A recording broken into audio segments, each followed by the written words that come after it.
Islamisasi di Sulawesi Selatan umumnya dikaitkan dengan peran tiga datuk, yaitu Datuk Patimang, Datuk Ribandang, dan Datuk Ritiro yang datang pada abad ke-17 untuk mengislamkan kerajaan-kerajaan besar seperti Goa, Boneh, Luwu, dan Wajo.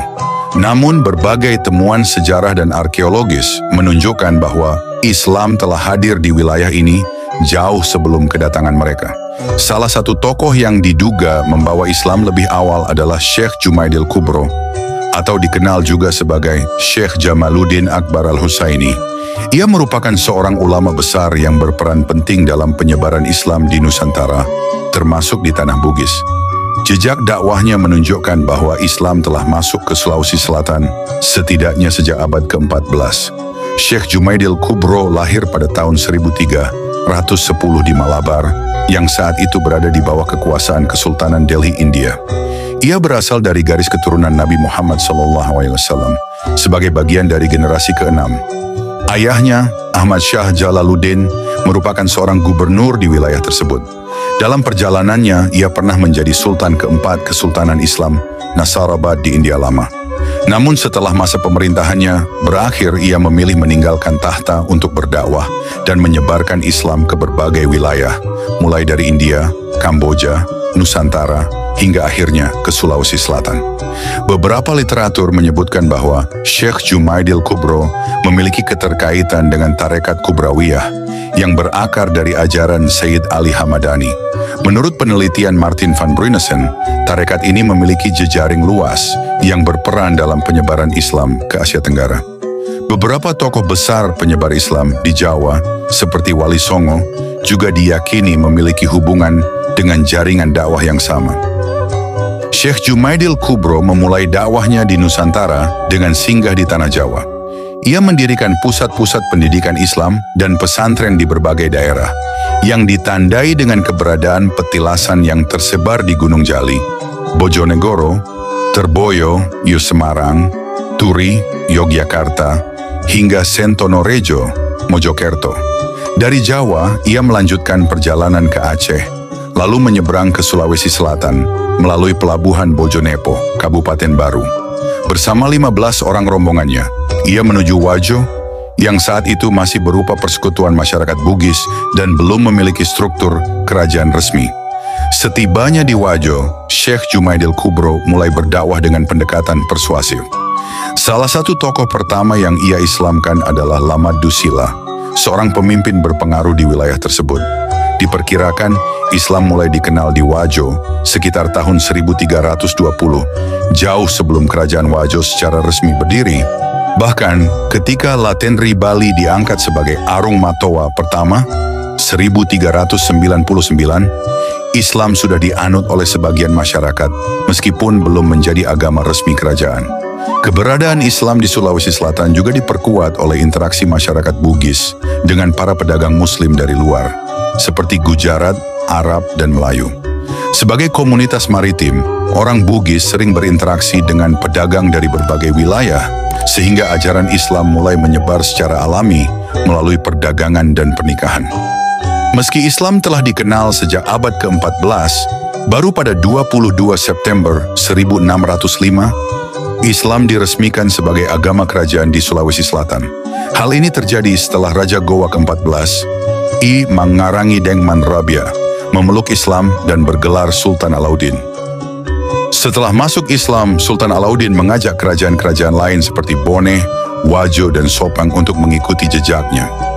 Namun, ajakan ini sempat mendapat perlawanan karena dicurigai sebagai strategi politik Goa untuk memperluas kekuasaan.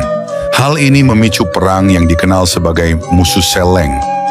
Pada akhirnya, Goa berhasil menaklukkan kerajaan-kerajaan tersebut, menjadikan Islam sebagai agama dominan di Sulawesi Selatan. Namun, peran Syekh Jumaidil Kubro dalam penyebaran Islam jauh sebelumnya tetap menjadi bagian penting dalam sejarah Islamisasi di wilayah ini. Salah satu perdebatan yang masih berlangsung adalah lokasi makam Syekh Jumaidil Kubro. Beberapa sumber menyebut bahwa makamnya terletak di Tosora, Kecamatan Majauleng, Kabupaten Wajo, yang merupakan pusat aktivitas dakwahnya di Sulawesi Selatan. Namun ada pula yang berpendapat bahwa makamnya berada di Trowulan, Mojokerto, Jawa Timur. Perbedaan pendapat ini memicu berbagai penelitian. Beberapa peneliti barat lebih condong pada pendapat bahwa makam aslinya ada di Wajo, karena jejak terakhir perjalanannya diketahui berada di wilayah tersebut.